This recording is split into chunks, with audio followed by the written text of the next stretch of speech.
What is going on, guys? It's JW Gaming here, and today I am bringing you a review and best class setup, etc, etc, for the Battlefield 4 carbine, the G36C. Now, if you've played previous Battlefield 4 games, you will know that the G36C was an absolute beast of a weapon.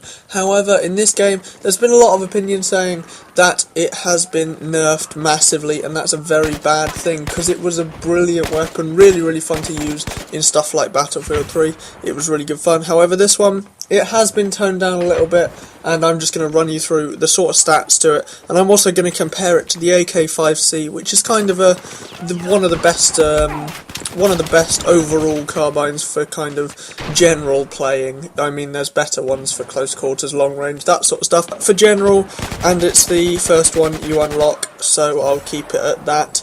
Okay, so just to go through the G36C for now, it has a rate of fire of 650 RPM, which is fairly low. It's slightly on the low side, but that is alright. It kind of helps the recoil a little bit, and has a magazine capacity of 31 rounds, or 30 rounds if you haven't got a bullet in the chamber, but before you put the magazine in, which is pretty standard again. Reload time is quite long though. It is 2.1 seconds if you have a bullet already in the chamber, and 2.85 if you haven't, which is a little bit long, but it's not too bad. Also, the max distance is 750 meters, but then again, I wouldn't go reaching out this far with a weapon like this.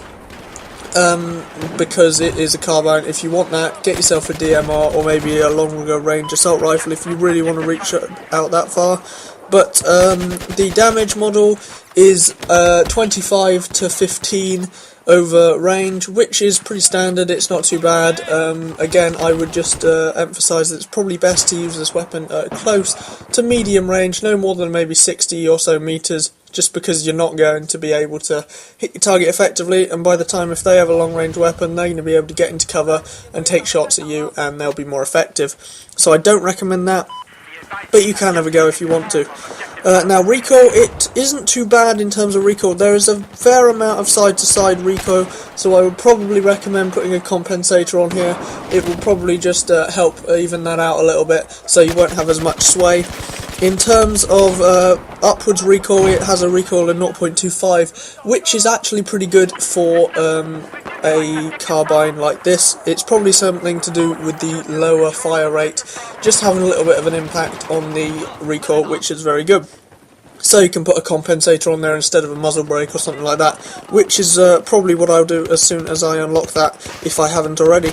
The spread of shots while you're still and moving is pretty much the same as a lot of the carbines. I've got it pulled up against the AK-5C here, and it's exactly the same in all departments of spread, so you should be fine with that. In terms of comparisons to the AK-5C, it has, or is, quite a lot worse, I would say, in terms of just the base stats. That it has a slightly lower fire rate, lower recoil, higher reload time, and lower muzzle velocity, but it does have lower vertical recoil, which I like. I personally kind of like this weapon. I like it a lot in terms of previous games. I used to use it in COD 4. That was my first ever first-person shooter, was COD 4, so yeah, I'm a hardcore, go back a long time type person. But yeah, it's a very good weapon in real life as well, so I'm a big fan of that, and I like to use it for that reason. It just, it seems to be a decent one for me. Personally, in terms of best class setup, if you want to use it, would be a 1x magnification scope. I would go with a red dot, or the Cobra, or the, what's it called, the other one, which I cannot remember. But again, if you want to go with hollow sight, it does have a little bit more metal, so you do have a little bit more of a restricted view. Oh yeah, the third one was the coyote sight, which you're probably all shouting at me now because I couldn't remember that, but those three are the best ones to use because they have slightly less metal and slightly less obstruction of your screen. In terms of the barrel, as I said, a compensator will work well, but also if you whack a suppressor on there, you'll be fine, you'll stay off the map. which will help you in those times where you are putting some accurate shots down but don't want to get noticed, as always.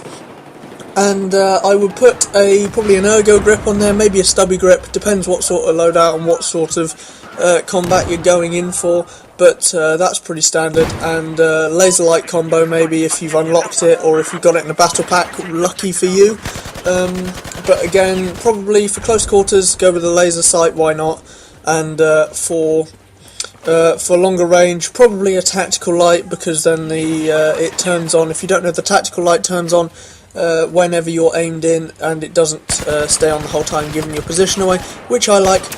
I wouldn't, in terms of sights again, the iron sights, they do have a lot of metal, but they are quite nice, and they are perfectly usable, but they do have a decent amount of metal, so just be aware of that. But anyway guys, this has about wrapped up the video. If you didn't know, well, I'll just wrap it up and just say, the G36C, I like it, it's a decent weapon, but you do need to know how to use it. You do need to make sure you're aiming for the centre of mass, so the chest and head, just to make sure you make sure you get the drop on people, because otherwise, if they have a high rate of fire weapon in close quarters, they are going to beat you any day. So you need to have a decent, well, I wouldn't say a decent amount of skill, but some competence with Battlefield 4. I wouldn't recommend it for guys that have only just got the game, but it is a good weapon nonetheless. It is good fun to play with. So, as always guys, if you like the video, please like, comment and subscribe, and I am on Google+, Facebook and Twitter. You can find links in the description. Links to another Battlefield 4 video are also up above or in the description, so if you would like to see those, please click on them, but otherwise I'll see you later guys, bye.